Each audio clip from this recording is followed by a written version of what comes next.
Hi, and welcome to the Journey to CEO Success. I'm your co host, Melissa Saunders, and I'm joined by Patrick Tian, award winning serial entrepreneur, renowned CEO coach, and best selling author, recognized by the Wall Street Journal, USA Today, and Amazon.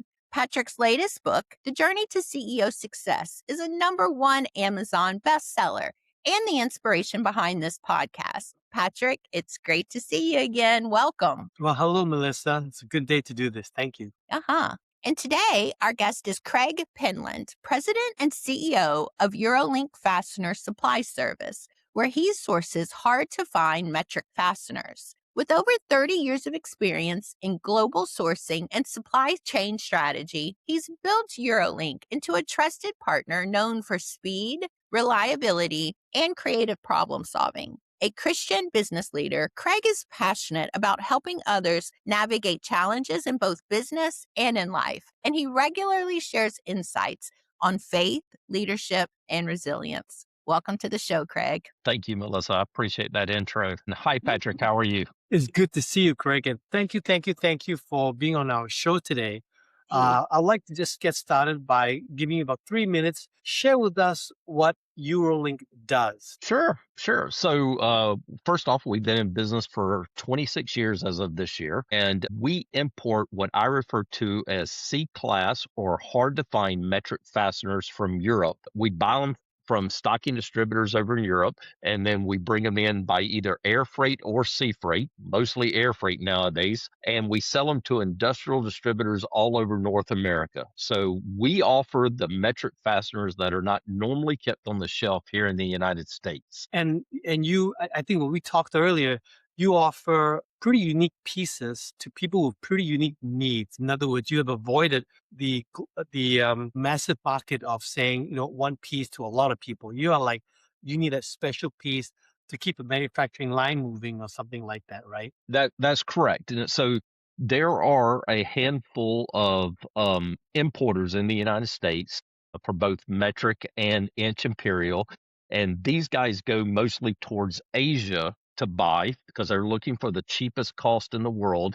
And then a majority of their imports are brought in by sea freight. Again, they're trying to have the lowest price.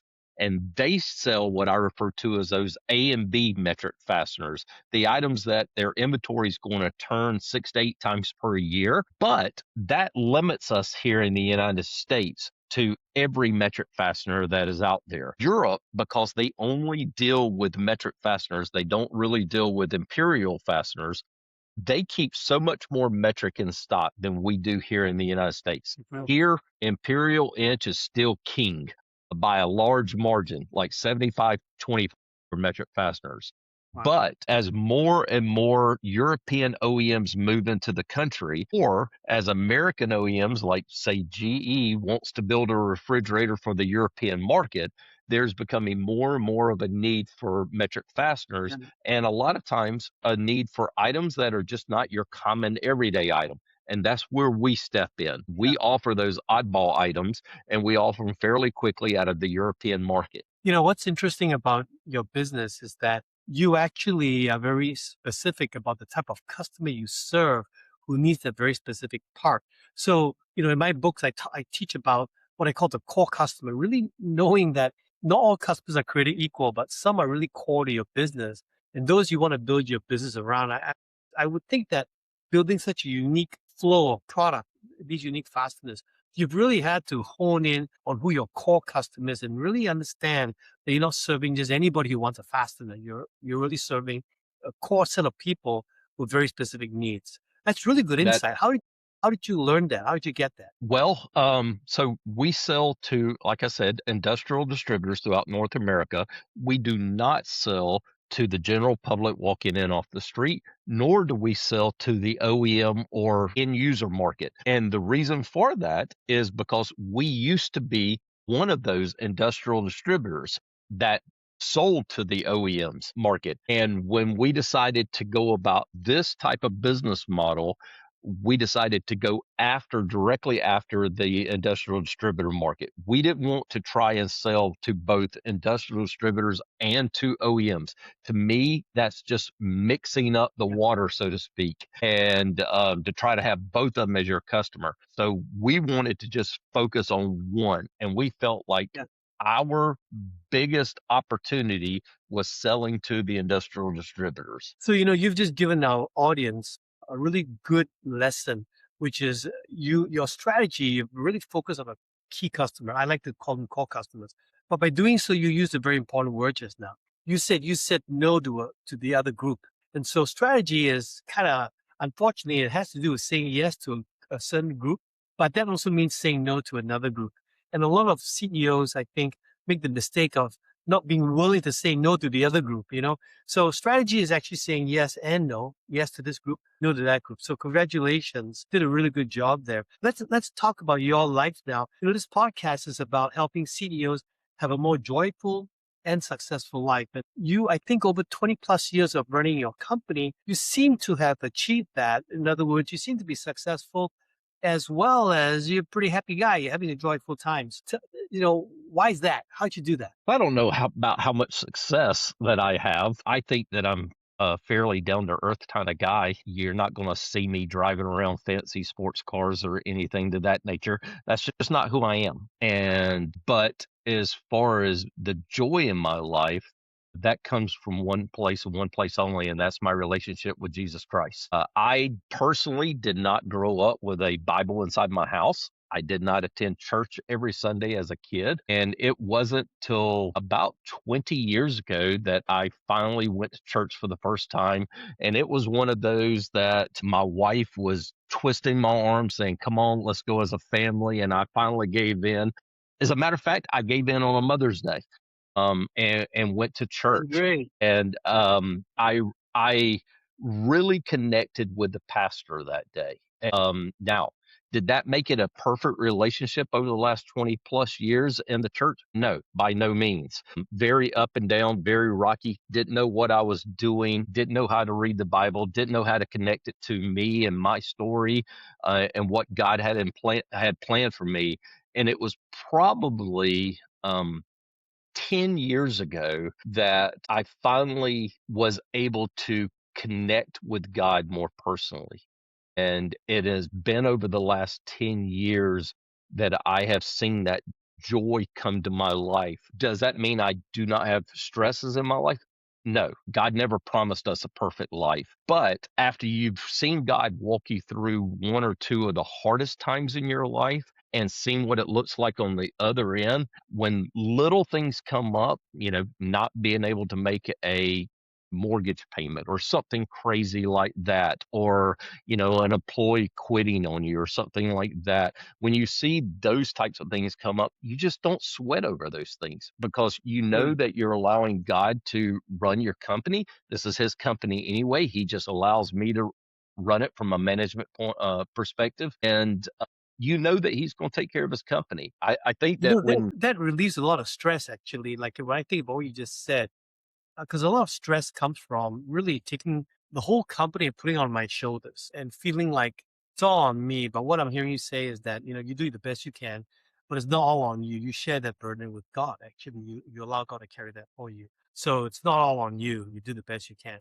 You're just managing this business, dedicated to God, it seems. no, this company is fully on God's shoulders. It's not on me. He just allows me to manage it and in a way, sort of Yeah. reap the rewards from it. But no, this is on his shoulders, not mine. Totally, totally. You said something to me a while back, which I remembered. You said you can't outgive God. How has that helped you in your work, your philosophy, your leadership philosophy, and how you're running this company? And what does that mean when you Well, say you can't outgive God? I think it was about 7 years ago that I decided to start giving away 10% of our company profits every single year to faith-based nonprofits in our area. I think that the first year I did it, I think we did like 4%, and the next year 5%, and Mm. now we're up to 10, and we're trying to grow it even more. But it seems like every year, not only is that money there with no issue whatsoever. It's like God continues to add to it and says, just keep giving my money away.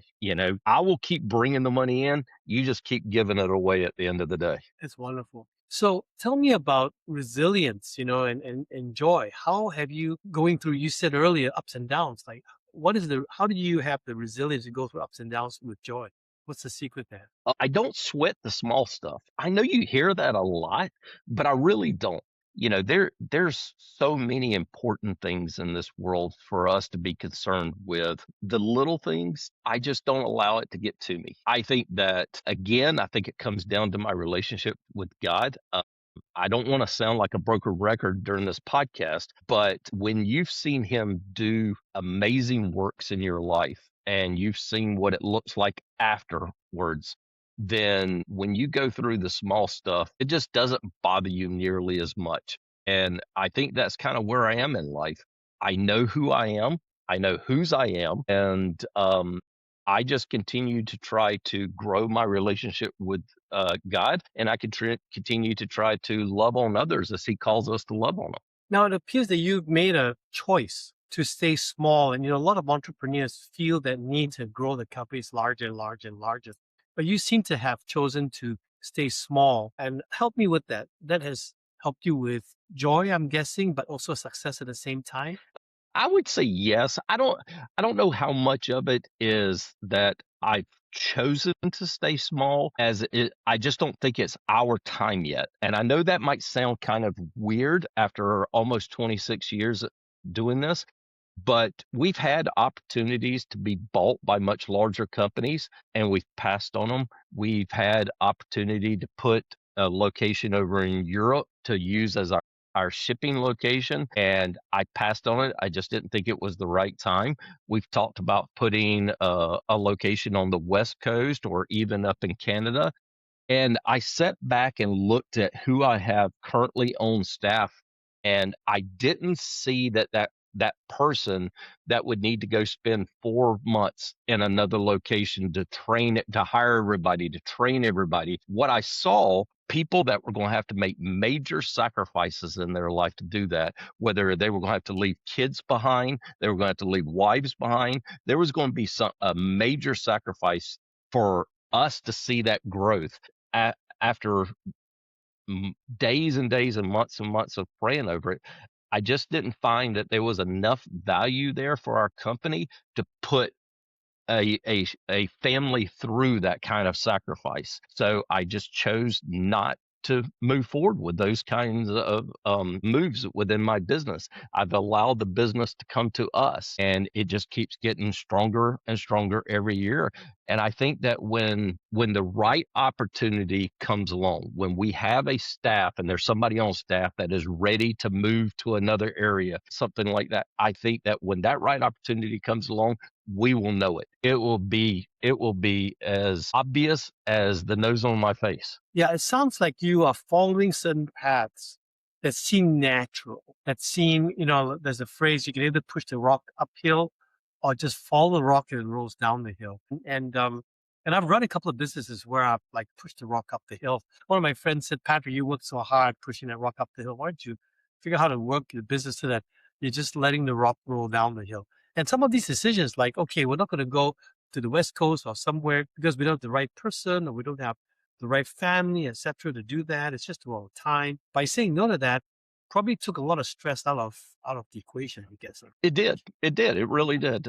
We have spent the last few years focusing on our core here at our one location in South Carolina. And I think that the results from focusing on our core employees here is that when we go to trade shows or we go to conventions or, industry events, what we're told is that we have some of the best customer service in the industry. That customers can call us, they can get through to a real person. There's a real person answering the phone. It's not AI generated. And they can ask real questions about our fasteners and the applications for our fasteners, and they get real answers. And as compared to, some of our competitors out there, just immediately send them to a B2B e-commerce site where no humans are involved, or everything is just AI generated within their in our competitors' businesses.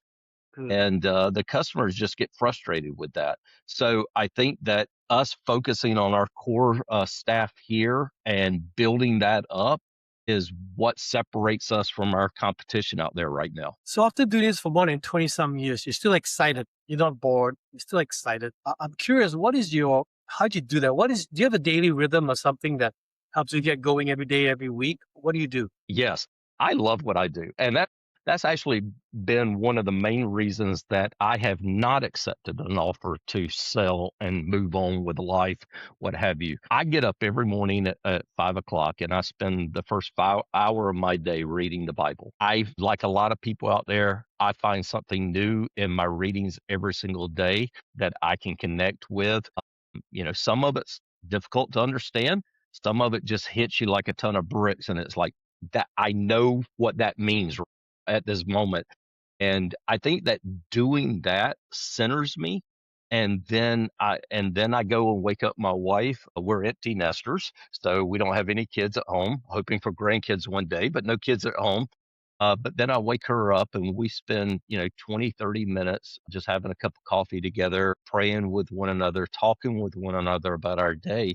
And then I get moving and I get to work and I spend quality time with each one of my employees. And then I get involved in the marketing aspect of the company, or the next thing, that the next product line that we're going to have with the company, or the next hire that we're going to have. Then I get involved with those things. But I think that I've grounded myself in what is considered most important before I let the business take over my day.